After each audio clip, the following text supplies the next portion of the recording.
queria saber, até para aquela pessoa que está ouvindo, né, e não conhece, né? Vocês poderiam dar uma introdução para a gente, o que vem a ser o autismo? Parceira, por favor. Então, vamos lá. O autismo, ele vai ser um distúrbio global infantil. Sim. Que vai vir da genética. E ele é demonstrado até os 3 anos de idade, geralmente. Sim. Então, um adulto, ele não se torna autista. Ele é autista desde quando é muito pequeno, Sim. desde quando ele nasce. Sim. Acontece que algumas pessoas se descobrem autistas já como adultas, né? Uau.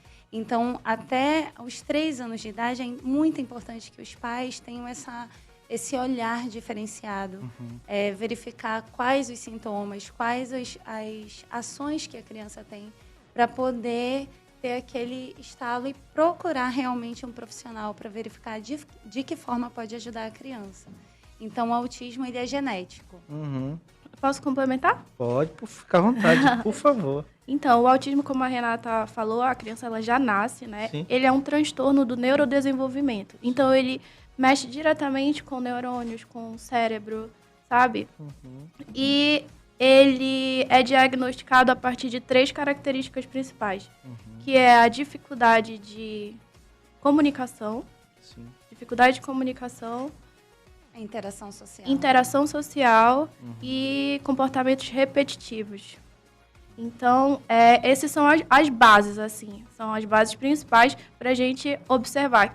Se você observa que uma criança, ele te chama atenção com alguns desses aspectos, então ela precisa de um olhar mais diferenciado. E como é realizado esse diagnóstico?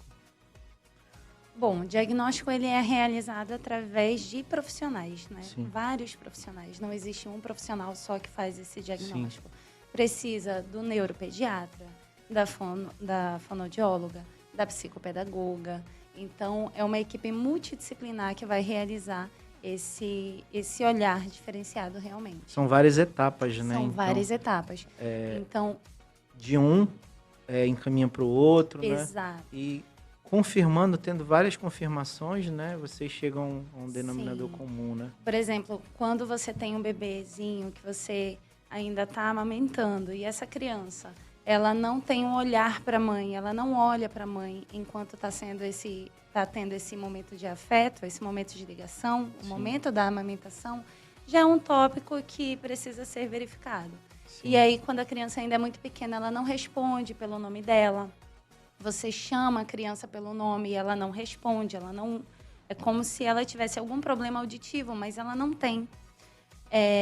Quando ela ganha um brinquedo e ela acaba brincando com esse brinquedo de forma diferenciada, por exemplo, ela ganha blocos de montar, mas ao invés de montar os blocos, ela começa a enfileirar os blocos por tamanho, por cores, já é também uma questão. A criança que não aponta para pegar algo, então não pega, mas ela utiliza a mão do pai ou da mãe, do cuidador, para poder pegar, alcançar algum tipo de objeto, é também um sinal. Uau. Então, assim, o atraso da fala também, Sim. Existe a possibilidade, porque no autismo existem as crianças que são moralizadas e as crianças que não são, as crianças verbais e as não verbais.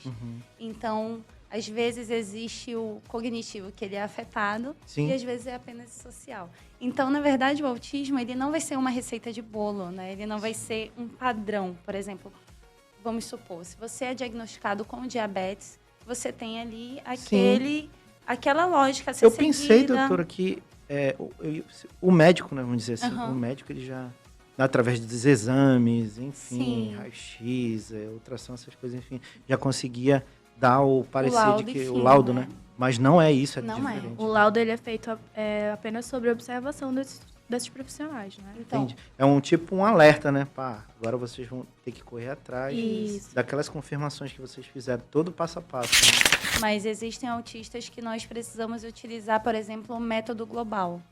O que isso significa? Vamos lá.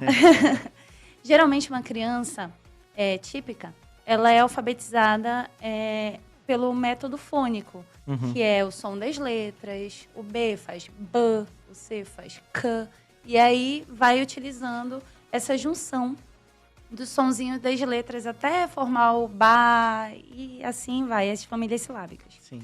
Algumas crianças autistas conseguem assimilar esse tipo de informação, mas outras crianças autistas não. Elas precisam realmente de um outro método. Então, existe uma possibilidade também, que é o método global de alfabetização. O método global, ele vai partir de palavras prontas, palavras longas, e ele vai aprendendo a palavra. Por exemplo, a palavra menino. E aí, o autista ele é extremamente visual. Então, ele tem a imagem do menino, as fotinhos do menino, e vem a palavra menino. E ele vai pintar a palavra menino, separar a palavra menino, até ele associar e conseguir escrever a palavra menino. E aí, ele vai separar por sílabas. E aí, a partir disso, ele vai formar novas palavras. E nós vamos acrescentando mais palavras até que esse sistema venha a ser adaptado, acomodado. Sim. E aí, talvez demore um pouquinho mais o processo de alfabetização de uma criança atípica. Sim. Mas ele ocorre. Mas como a Renata falou, ela disse que tem casos e casos, né? Sim. É por isso que existem várias maneiras já criadas para trabalhar com autistas. Sim. Tem o PECS, tem o TEACH, tem o Denver e tem a análise do comportamento. Todos voltados, né, para a alfabetização ou então para a autonomia da criança. E até mesmo o plano de estudo individualizado. Né? Isso. Você vai fazer o PEI, que é um planejamento voltado realmente, exclusivamente para aquela criança. Vai verificar quais os pontos fortes, de que forma ela aprende, e aí você vai montar uma metodologia exclusiva para aquela criança.